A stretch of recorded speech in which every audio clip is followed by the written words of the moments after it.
Olá, nós estamos chegando ao fim dessa nossa série, caminhando para o final dela.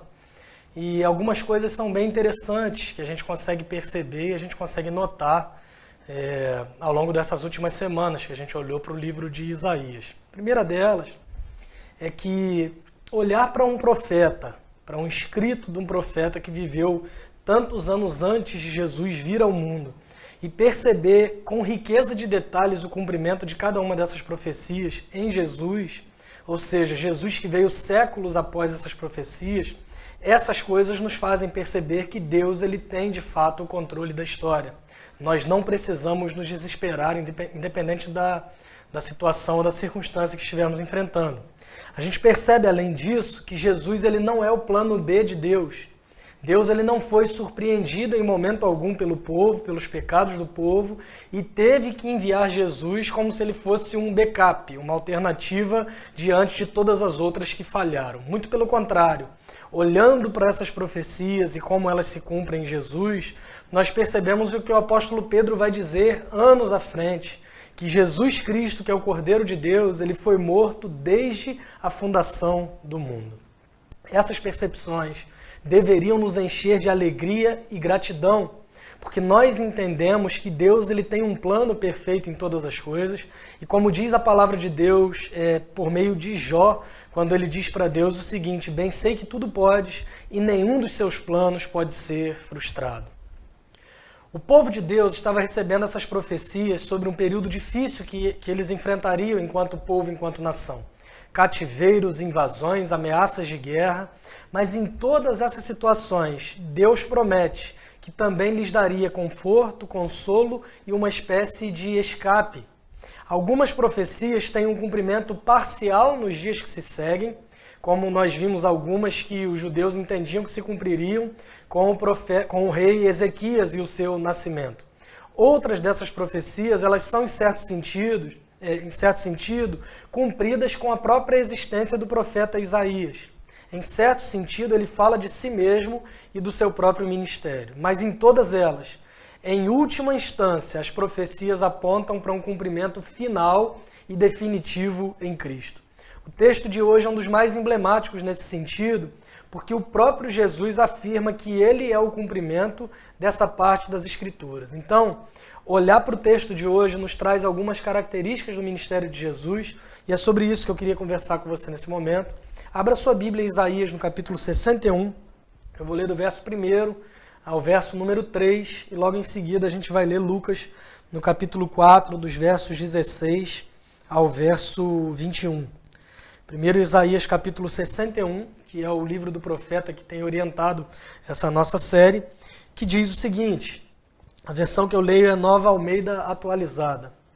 O Espírito do Senhor Deus está sobre mim, porque o Senhor me ungiu para pregar boas novas aos pobres.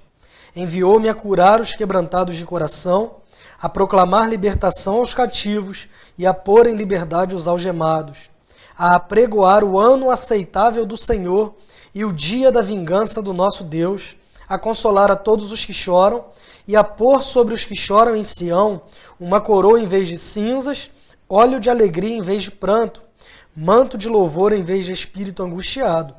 Eles serão chamados carvalhos de justiça, plantados pelo Senhor para a sua glória. Lá no Novo Testamento agora, Lucas capítulo 4, versos 16 a 21, Jesus ele tinha sido batizado, ele tinha sido conduzido pelo Espírito Santo ao deserto para ser tentado pelo diabo, e quando ele retorna, a gente chega a essa narrativa a partir do verso 16 do capítulo 4 de Lucas, que diz o seguinte: Jesus foi para Nazaré, onde havia sido criado. Num sábado entrou na sinagoga segundo o seu costume e levantou-se para ler. Então lhe deram o livro do profeta Isaías, e abrindo o livro achou o lugar onde está escrito: o Espírito do Senhor está sobre mim, porque ele me ungiu para evangelizar os pobres, enviou-me para proclamar libertação aos cativos e restauração da vista aos cegos, para pôr em liberdade os oprimidos e proclamar o ano aceitável do Senhor. Tendo fechado o livro, Jesus o devolveu ao assistente e sentou-se. Todos na sinagoga tinham os olhos fixos nele. Então Jesus começou a dizer: hoje se cumpriu a escritura que vocês acabam de ouvir. características interessantes apontadas por Isaías, características interessantes que são cumpridas em Jesus e no seu ministério, visto que ele mesmo diz que essa palavra se cumpre ali no início do seu ministério. A gente vai caminhar falando um pouco disso a partir de algumas perguntas que surgem desse texto. A primeira delas, talvez, que é facilmente respondida olhando para esse texto, é a seguinte: para quem ele veio? E a resposta é muito clara quando nós lemos o texto de Isaías, que ele vai dizer para nós que ele veio para fazer algumas coisas e algumas coisas por algumas pessoas específicas. Por exemplo, ele vem para pregar boas novas aos pobres, curar os quebrantados de coração, proclamar libertação aos cativos, pôr os algemados em liberdade e uma série de coisas. Então, ele veio para os pobres, ele veio para os quebrantados de coração, ele veio para os cativos, para os algemados, ele veio para todos aqueles que choram. E esse era exatamente o cenário de Sião. Quando Isaías faz essa profecia, ele está dizendo que as pessoas estariam desse modo.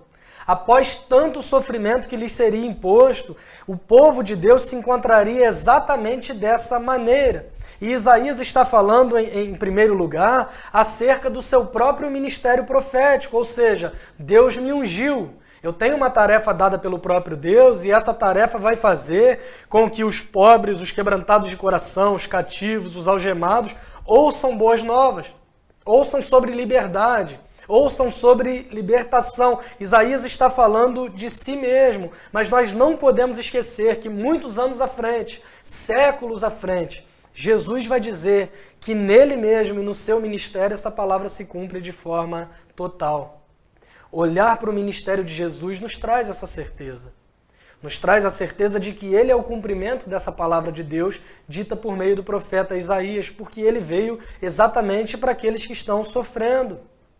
Ele chega a afirmar que não são os sãos que precisam de remédio, mas os doentes. Era comum ver Jesus junto com os marginalizados, com os pecadores, com os esquecidos. Nós temos alguns exemplos de pessoas, pelos evangelhos a gente percebe Jesus chamando Mateus para ser um dos seus discípulos, um homem que era coletor de impostos, era mal visto, era visto como um traidor pelo povo.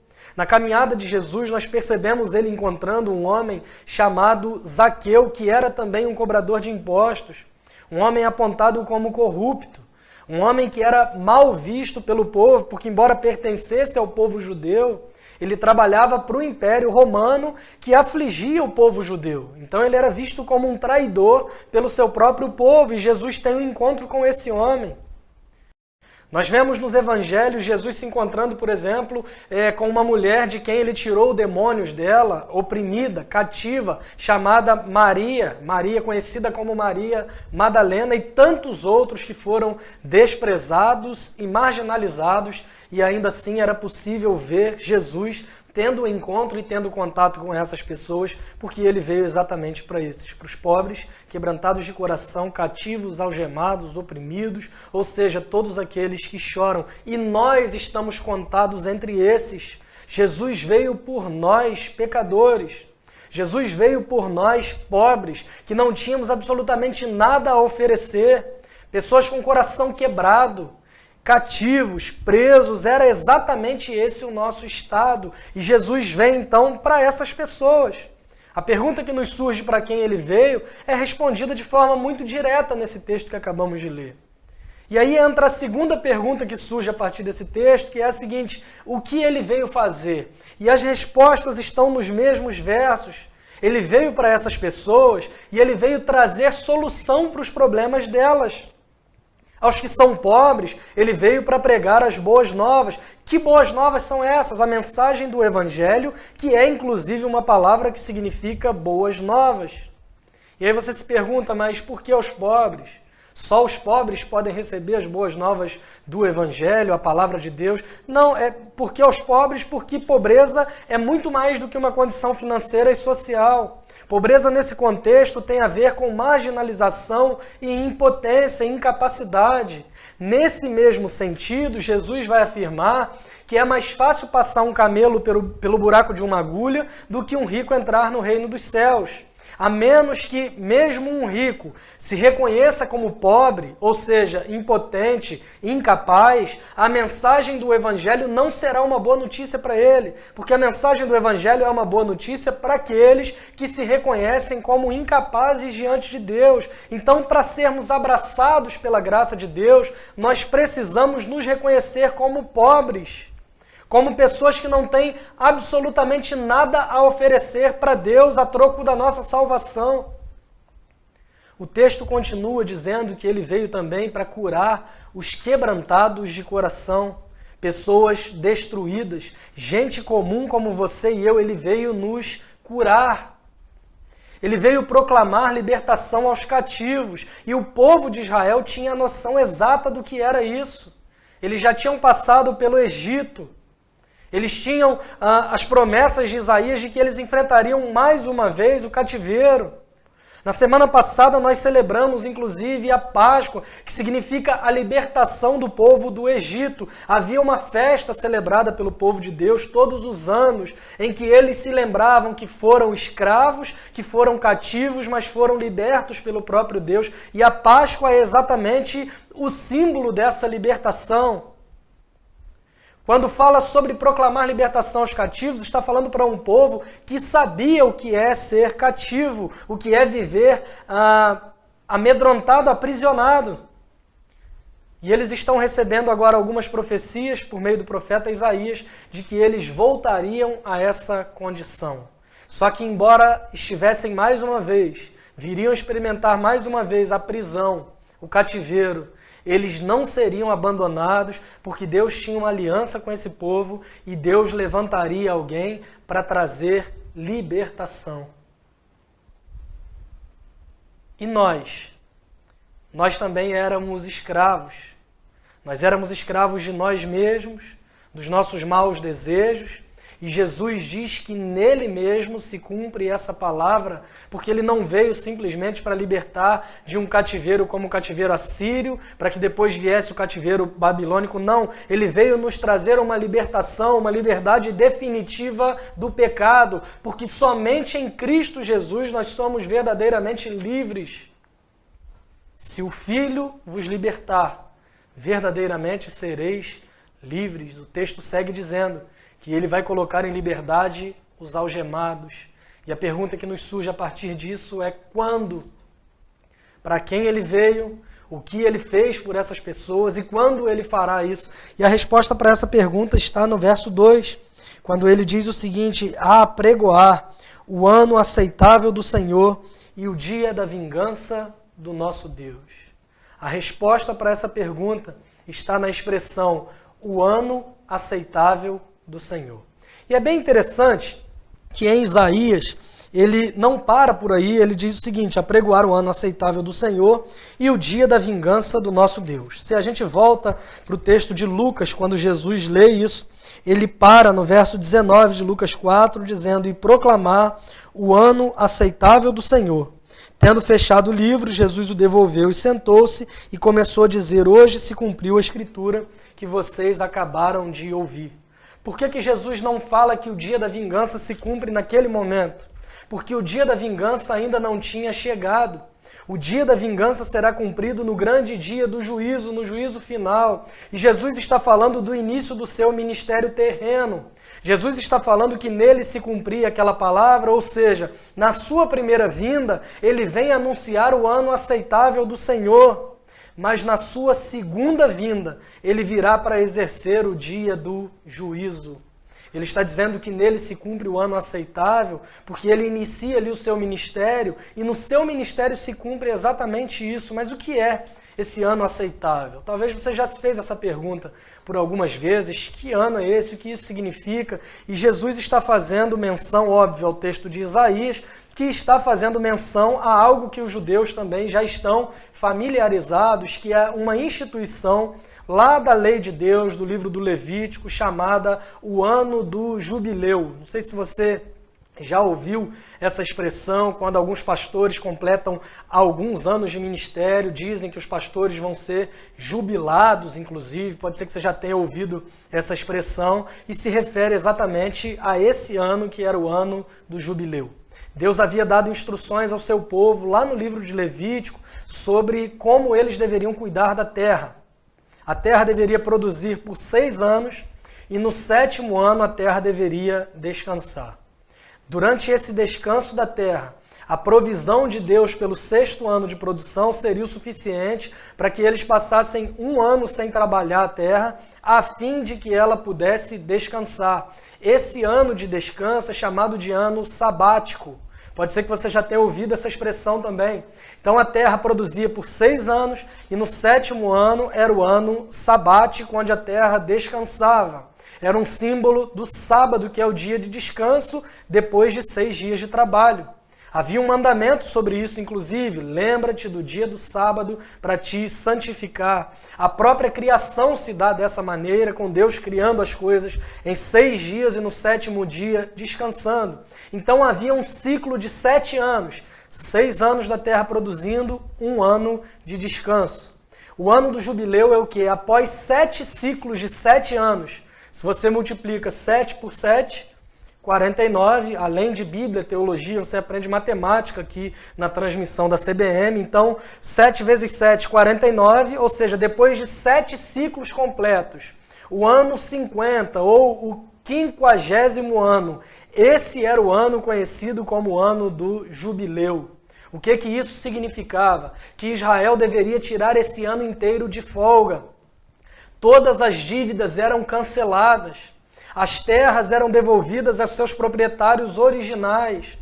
Tudo de uma família que fosse vendido deveria ser devolvido a essa família e todos os pertencentes ao povo de Deus deveriam entender e expressar gentileza e generosidade para com todos. Essa era uma instituição do próprio Deus, de modo que quando as pessoas vendiam as suas terras, levavam isso em conta. Por exemplo, se eu vendo uma propriedade para alguém, e faltam ainda 45 anos para o próximo ano do jubileu, eu sei que eu posso pedir um valor um pouco mais elevado, porque está longe o prazo para que aquilo seja restituído a mim. As pessoas levavam em conta, por exemplo, ao venderem uma propriedade faltando 2 anos para que chegasse o ano do jubileu, o valor era muito menor, porque eu venderia e nesse ano ela voltaria para mim. Isso era instituído pelo próprio Deus. Retornaria para o dono original. E isso é incrível, porque a cada 50 anos tudo seria reiniciado. As coisas recomeçariam e do zero. Todas as economias, acumulações deveriam ser compartilhadas e o povo de Deus não experimentaria a desigualdade. Essa foi uma forma que Deus instituiu para que houvesse equidade social no meio do seu povo. A razão para isso era para que cada geração sucessiva pudesse experimentar a liberdade. Não estou discutindo se isso é aplicável a hoje na nossa realidade ou não. Eu estou falando sobre o que acontecia e era uma forma de proteger o seu povo das desigualdades. Caso contrário, poderia desenvolver um potencial de escravidão econômica de uma tribo em relação a outra. Poderia haver potencial para que os ricos governassem sobre os pobres. Aquela equação de 1% da população governando e controlando os outros 99%. Com o ano do jubileu, todos começariam de novo com base na provisão de Deus. Quando Jesus diz que se cumpre nele a profecia de Isaías e de que ele vem para apregoar o ano aceitável do Senhor, é exatamente isso que significa a vinda de Cristo, mais do que em um mero sentido financeiro e material, no sentido de propriedades. Não, Jesus veio para promover a igualdade. Jesus veio para proclamar a liberdade para aqueles que se sentem presos. Muitos de nós pensamos que Jesus veio para nos teletransportar, nos tirar da maldade desse mundo para a bondade do céu, como se fosse uma fuga. E ele veio para isso, mas muito além disso. Ele veio para proclamar boas novas que mudam o nosso modo de viver já hoje. Nós éramos pecadores, de coração partido, de coração quebrantado. Nós não poderíamos nos aproximar de Deus por causa dos nossos pecados, mas a iniciativa foi dele. Ele envia Jesus para realizar tudo isso por nós, e Jesus Cristo morre em uma cruz e ressuscita ao terceiro dia, nos provando que o sacrifício foi aceito e nos garantindo essa nova vida, não simplesmente quando morrermos ou quando Jesus voltar, mas hoje é possível que tenhamos uma nova vida, por causa da vinda de Jesus, que é esse ano aceitável de Deus para nós. Jesus Cristo é a representação perfeita do que é esse ano do jubileu.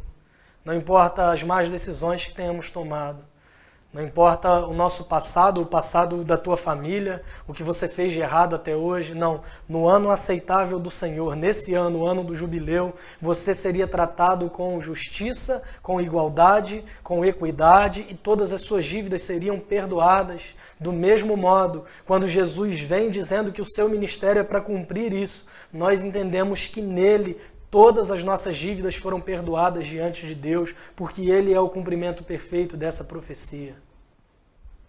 Se cremos em Jesus, se cremos que a sua primeira vinda nos traz a possibilidade dessa nova vida, nos traz esse ano aceitável, nós estamos seguros diante de Deus, inclusive para o dia da vingança, porque se cremos em Cristo, a nossa dívida está totalmente paga. De modo que se para o povo de Israel o perdão das dívidas e um novo começo era representado pelo ano do jubileu, para nós um novo começo e as nossas dívidas perdoadas são representados não simplesmente, mas são garantidos para nós na pessoa de Jesus Cristo, para todos aqueles que creem no seu nome, e essa é a essência do Evangelho. Percebemos essas características presentes e marcantes no ministério de Jesus. Mas outra pergunta que surge é: para que ele fará isso? O texto de Isaías segue dizendo que ele concederá 3 coisas aos que choram em Sião: uma coroa em vez de cinzas, óleo de alegria em vez de pranto, e manto de louvor ou vestes de louvor em vez de espírito angustiado. As cinzas eram um sinal de luto, de tristeza, de pranto, de espírito angustiado, diante de uma grande tragédia como uma guerra, um exílio. A forma de demonstrar um luto era se vestindo de pano de saco e cinzas. Mas ao invés disso, a promessa que Isaías faz aqui, usado pelo próprio Espírito de Deus para o povo, ele profetiza que essas pessoas, ao invés de tudo isso, elas experimentariam coisas melhores. Ao invés de luto, pranto, dor, tristeza e espírito angustiado, elas iriam receber uma coroa, óleo de alegria e mantos de louvor, novas vestes. Ao invés do luto, a glória. E como resultado disso, essas pessoas seriam chamadas de carvalhos de justiça, plantados pelo Senhor para a sua glória. Carvalhos são sempre mencionados na Bíblia como símbolo de certeza e confiança. Carvalhos têm raízes profundas, portanto, o significado disso tudo é que o povo que estava aflito, angustiado, triste, com o coração quebrantado, se tornaria agora um povo de pessoas seguras e confiantes, que carregam consigo uma certeza. E isso só é possível porque foram plantadas pelo Senhor. Carvalhos não se plantam sozinhos, a iniciativa é dele e a glória também é dele. É como a mensagem do Evangelho: iniciativa de Deus e glória de Deus. Não há mérito em nós, não há iniciativa nossa, portanto não há motivo para orgulho próprio. E a última pergunta que surge desse texto: por que tudo isso seria feito? E a resposta é bem simples: porque Jesus veio cumprir o plano eterno de Deus. Jesus sempre foi o plano perfeito de Deus. E o Espírito Santo unge Jesus e o envia para realizar todas essas coisas. Todas essas coisas só são possíveis porque Jesus está cheio do Espírito de Deus. Há uma evidência muito forte da Trindade na realização de tudo isso. Jesus, o Filho, afirma que está cheio do Espírito Santo porque o Senhor o ungiu para todas essas coisas.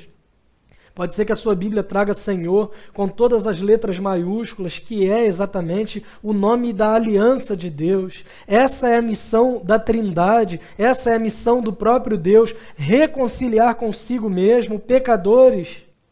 E nesse texto de Isaías há uma promessa de como isso seria feito. No texto de Lucas, nós vemos que em Jesus tudo isso se cumpre. E nós hoje, o que temos a ver com isso? Irmãos, o mesmo Espírito que encheu Jesus está sobre nós hoje.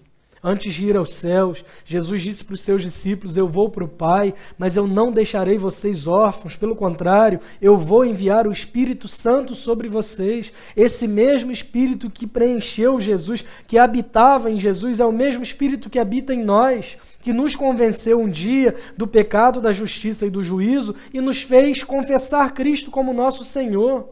É o Espírito que habita em nós, a ponto de Paulo dizer que o nosso corpo é templo do Espírito Santo de Deus. Qual é a nossa missão, então, diante de tudo isso? E a resposta é que nós, como igreja, não temos uma missão definida, mas somos coparticipantes da missão de Deus. Tanto que no texto que Jesus envia os seus discípulos, em Mateus, no capítulo 28, esse texto é chamado de a grande comissão. Nós somos colaboradores, coparticipantes da missão de Deus, que é apresentada no texto de Isaías e cumprida em Jesus Cristo, conforme lemos em Lucas. Tem uma frase interessante que diz que Deus não tem uma missão para a sua igreja, mas Ele tem uma igreja para a sua missão. Tudo bem que eu não tenho uma missão, mas eu sou comissionado. E qual é a minha tarefa? E vamos ao texto da grande comissão, onde Jesus diz, vão, façam discípulos de todas as nações, batizando-os em nome do Pai, do Filho e do Espírito Santo, ensinando-os a guardar todas as coisas que eu tenho ordenado a vocês, e eis que eu estou com vocês todos os dias até o fim dos tempos. Irmãos, o cenário que vivemos hoje é muito parecido com o cenário apresentado no profeta Isaías e é também muito parecido com o cenário da primeira vinda de Jesus. Pessoas sem esperança, pessoas arrasadas, pessoas com o coração quebrado, pessoas destruídas, angustiadas, com medo, com muitas questões sobre o futuro. Um verdadeiro pesadelo para alguns já no presente. O mundo está desesperado, más notícias chegam o tempo todo de todos os lugares, a morte está nos rondando, problemas econômicos estão batendo a nossa porta. Esse era o cenário do povo de Sião com Isaías, esse era o cenário do povo de Israel na primeira vinda de Jesus, e esse é o nosso cenário na nossa cidade de Macaé hoje. Lá em Israel, Deus levanta Isaías para acalmar o povo, dizendo, embora vocês estejam enfrentando tudo isso, eu estou apresentando agora uma promessa para vocês, de que quem está vivendo dias de luto, pranto, tristeza, serão consolados e receberão coroa, óleo de alegria e novas vestes. Assim como o povo de Israel estava aflito, perdido, e Jesus vem mostrando que essa palavra se cumpre nele, e hoje, diante do nosso cenário, o que a gente faz diante de tudo isso? E a minha oração é que nós possamos, como igreja do Senhor, já que temos o Espírito Santo habitando em nós, o mesmo que capacitou Jesus, a minha oração é para que Ele nos capacite para pregarmos boas novas aos pobres, a minha oração é para que Ele nos ajude, para que anunciemos a cura aos quebrantados de coração, que proclamemos libertação aos cativos e liberdade aos algemados, que anunciamos a mensagem do Evangelho, ou seja, Cristo é o próprio ano aceitável do Senhor. Nele, todos os nossos pecados estão perdoados. Nele, toda a nossa dívida está cancelada e nós temos um novo começo em Cristo Jesus. De modo que as coisas velhas ficaram para trás e eis que tudo se fez novo. Se alguém está em Cristo, nova criatura é. Vivamos, pois, em novidade de vida, porque em Cristo nós temos um novo começo. A minha oração para a nossa igreja é que nós, enquanto CBM, possamos colocar sobre os que choram uma coroa em vez de cinzas, óleo de alegria em vez de pranto e vestes de louvor em vez de espírito angustiado. Precisamos entender a responsabilidade e o privilégio que temos por sermos portadores da única mensagem que pode devolver alegria a um mundo tão entristecido pelo que tem acontecido ao nosso redor. Eu oro para que nós sejamos voz do Senhor e para que nós, já hoje, e os que estão à nossa volta muito em breve, possam ser também chamados carvalhos de justiça plantados pelo Senhor para a sua glória. Essa é a nossa tarefa hoje e ela se estende até o grande dia, o dia da vingança do nosso Deus, do nosso Senhor, que é o dia que aguardamos com tanta esperança porque cremos em Cristo Jesus.